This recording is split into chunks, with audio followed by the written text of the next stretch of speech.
Praise the lord. దేవునికి మహిమ కలుగును గాక. ప్రతిరోజు క్రమం తప్పక వాగ్దానాన్ని వీక్షిస్తున్న ప్రతి ఒక్కరికి యేసయ్య నామంలో ప్రత్యేక వందనములు.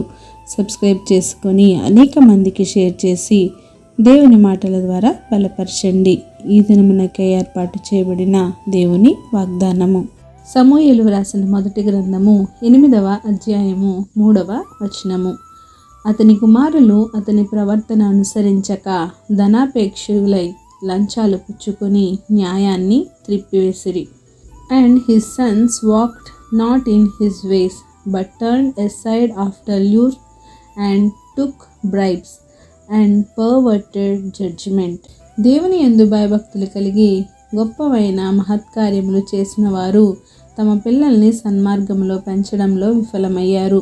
హోప్ని, ఫినెహాసు దేవుని యాజకుడైన ఏలీ కుమారులు.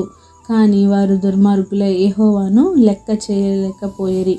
దేవుడు వారి పాపాలని గూర్చి ఏలీని హెచ్చరించిన అతడు తన కుమారుల్ని దండించడం కానీ అదుపులో పెట్టుట కానీ చేయలేకపోయాడు. దానివల్ల పరిస్థితులు చాలా ఘోరంగా తయారయ్యి ఫిలిష్తీయులతో జరిగిన యుద్ధంలో ఇశ్రాయేలీలు ఓడిపోయారు. యుద్ధ భూమికి తీసుకుని వెళ్ళిన యెహోవా మందసం ఫిలిష్తీయులు పట్టుకున్నారు. హోప్ని, ఫినెహాసులు చంపబడ్డారు.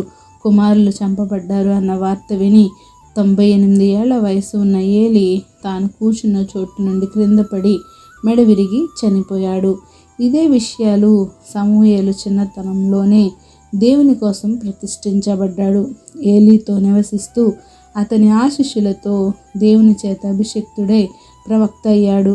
కానీ అతను కూడా తన కుమారుల్ని దేవుని మార్గంలో నడిపించలేకపోయాడు.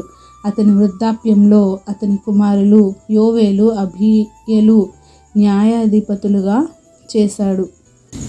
కానీ వారు అక్రమ లాభాల కోసం దేవుని మరచి న్యాయాన్ని తారుమారు చేశారు. వారి దుర్మార్గ ప్రవర్తన వల్ల ఇశ్రాయేలీయుల పెద్దలంతా కలిసి ఒక రాజు కావాలని సమూయేలును అడిగారు.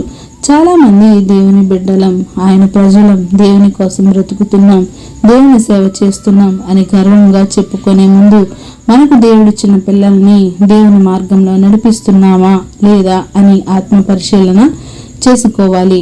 బాల్య దినములందే వారు సృష్టికర్తను స్మరణకు తెచ్చుకోవాలి. దేవుని దయందు, మనుషుల దయందు వారిని ఎదిగినట్లు సరిచూడాలి. నీ బిడ్డల్ని సక్రమమైన మార్గంలో నడిపించేంత జ్ఞానము నీకు దేవుడు దయచేయును గాక. ఆమేన్.